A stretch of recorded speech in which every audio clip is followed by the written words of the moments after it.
Hey guys, several people have asked the past few days how I'm making the masks and if I'm using a pattern. No pattern. We just, fly by the seat of our ass around here. No plan. If anybody had told me 3 weeks ago that I might be doing a sewing how-to video, I would have thought you were on drugs. But yeah, here we are. So, coronavirus, all things are possible. I am going to show you how I do this as best I can. I'm going to try to not injure myself. Y'all can see, I've got battle wounds from this. This is not for the faint of heart. So if you're brave enough, follow along. I'm going to start almost at the beginning of this. I'm going to assume that you know a few things, like how to thread your machine, because I did not, and I cannot explain that to you. So go and look that up on YouTube, because I am going to be no help.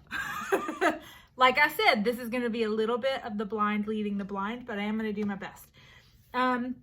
So we start with 100% cotton, 2 layers of it. That's what the CDC recommends. So we're using 100% cotton felt, not felt, flannel. I'm learning flannel. And the Harry Potter fabric. We're still waiting on Soul Summoner fabric. No update as of yet. But we cut the fabric out into 7 by 9 rectangles. So 7 by 9 for both of them. And then whatever you're going to use for your ear loops, we are using, if you look on Etsy, you can find baby headbands, which, pro tip, we found out a little bit late, are just kids' tights, little girls' pantyhose tights cut into strips, which is awesome. So you can pick those up at, Target or wherever you shop. So you take 2 of those and you cut them in half. Or, you can use whatever else that you're using. If you've got elastic's kind of hard to come by these days. Whatever you're going to use for your ear masks, your ear loops for your masks. You're going to take these. Janice had the great idea to, on the flannel part on the bottom, to measure in 1 inch and put a dot, and 1 inch and put a dot, 1 inch and put a dot on this side. And that's just to help line up where these need to be sewn, and to keep them consistent on both sides, so you're not sitting lopsided, which I may have sewn a few masks a little lopsided. So you just position these. You're going to put the fabric, let me back up. You're going to put the fabric, the insides are going to go together, the outsides are going to go together, because we're actually going to sew it inside out, and then we're going to turn the whole thing inside out. My daughter's sitting back here, she's laughing at me. She's like, Mom, this is not what you should be doing. I'm going to put the ear things, we're going to loop them in toward the middle, because when we turn the whole thing inside out, then the ear loops will be outside. So we're going to put those on those dots. And then we're going to take the fabric and we're going to lay the outside print, like what we want the world to see. We're going to place it face down toward the middle. And then you're going to get some little pins. These suckers are dangerous. This is where most of my injuries have come from. You'll just hold it still and you'll pin all 3 layers together. And pro tip, if you put the pointy end toward the side that you're going to sew, it makes it a lot easier to just pull them out as you're sewing, so that they don't jam up in your machine, because that I haven't had that happen yet, but I've heard that makes for a bad day. So 4 corners are going to be pinned together.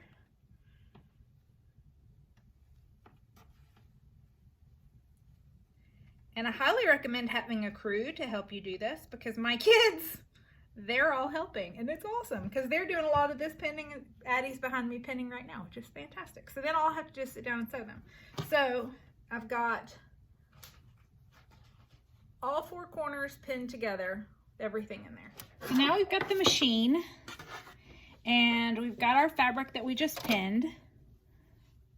And we're going to sew all of the edges, except we're going to leave a space on one of the long sides so that we can flip the whole thing inside out. So I'm going to start about here, and I'm going to sew to the corner, turn it, sew to the corner, turn it, sew to the corner, turn it, sew to the corner, turn it. Making sure to sew over the ear loops that we stuck in there, that we pinned in there. And then I'm going to sew about 1.5 inches, 2 inches in, and back up the stitch to lock it. That's an important lesson. And then we're going to turn the whole thing inside out. So let me reposition these pins. We're going to back these pins up just a little bit. So, oh, see, I just poked myself with the needle. Hazards, y'all. Okay. So I'm going to start here. Put down your pressure foot. That's a very, very important thing. If you don't, you'll make a mess of your thread, and then you'll have to call your mother to get her to help you fix it. All right, so here we go. We're just going to sew a straight stitch to the corner. And stop. I'm going to pull that sucker out.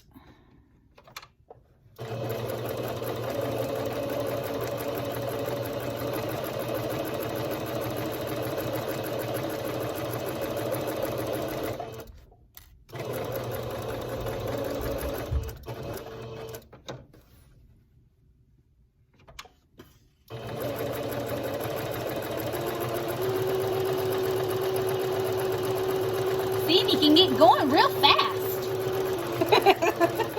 But you got to be careful, because sometimes that'll make you go sideways, and then you mess things up, and it's not good.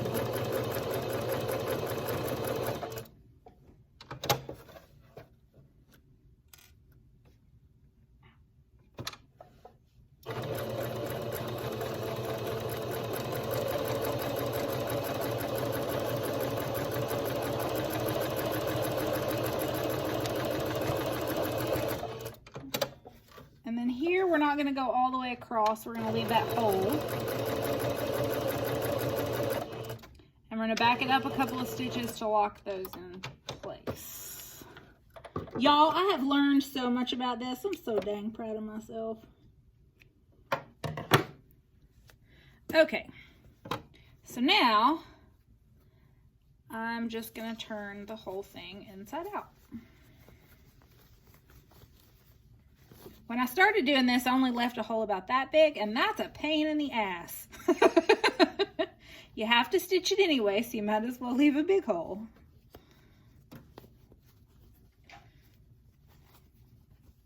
I know y'all are impressed that I haven't, like, sewn my sleeve down or sliced through a finger yet. It has happened.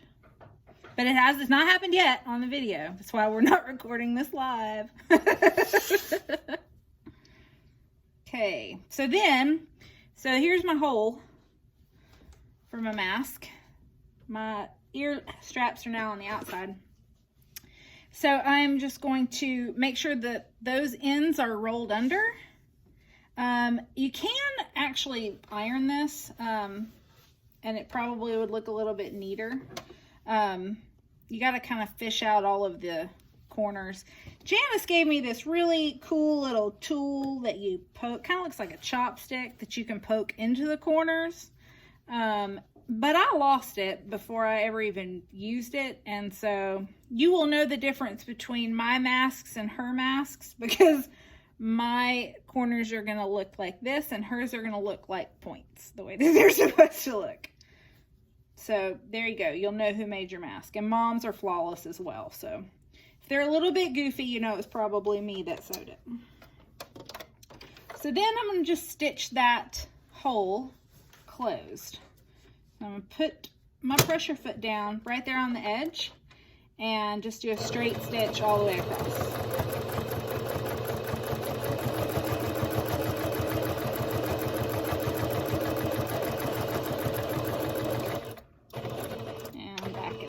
Sorry. Keep forgetting y'all are watching. Doesn't help if I do this, huh?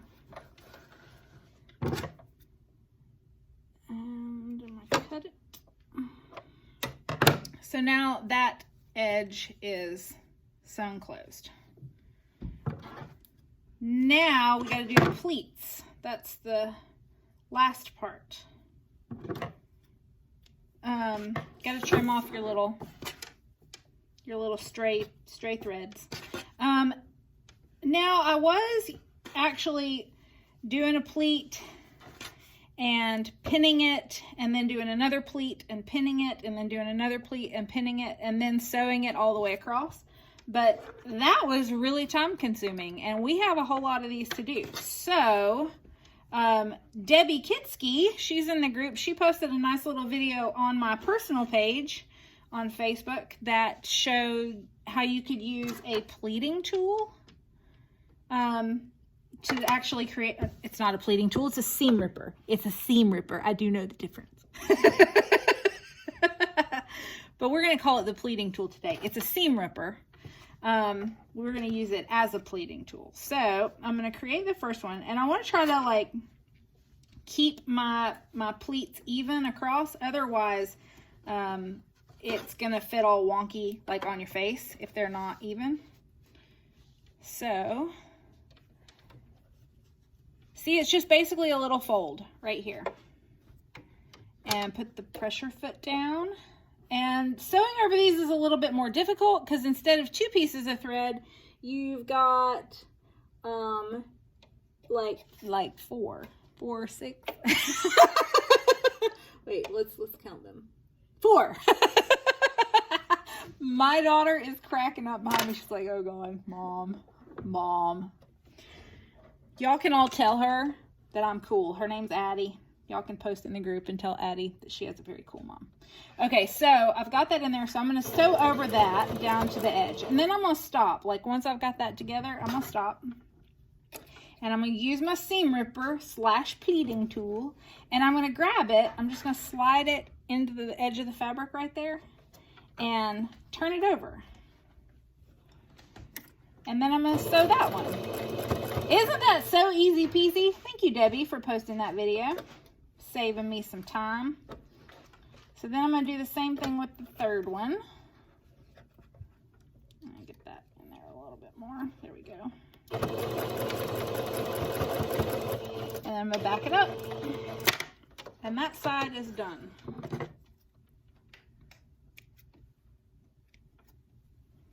Easy peasy.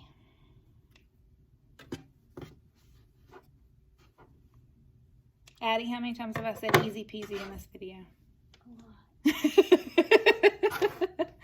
So then I'm going to turn the whole thing over and I'm going to do the other side. And I'm going to try to line up that first pleat with the other one.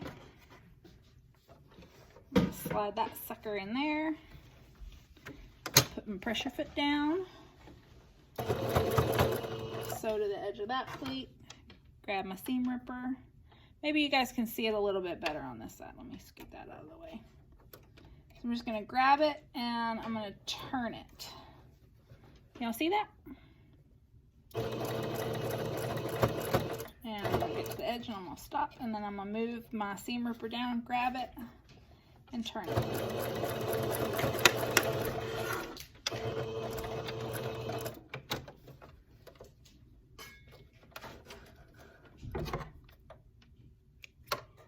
Snip, snip, snip, snip, and then boom, we have a mask. Yay!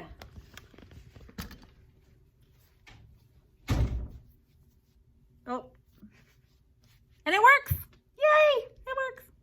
All right, so I hope that you have enjoyed this. Maybe I should start a sewing YouTube channel. No, she says no. All right, bye guys.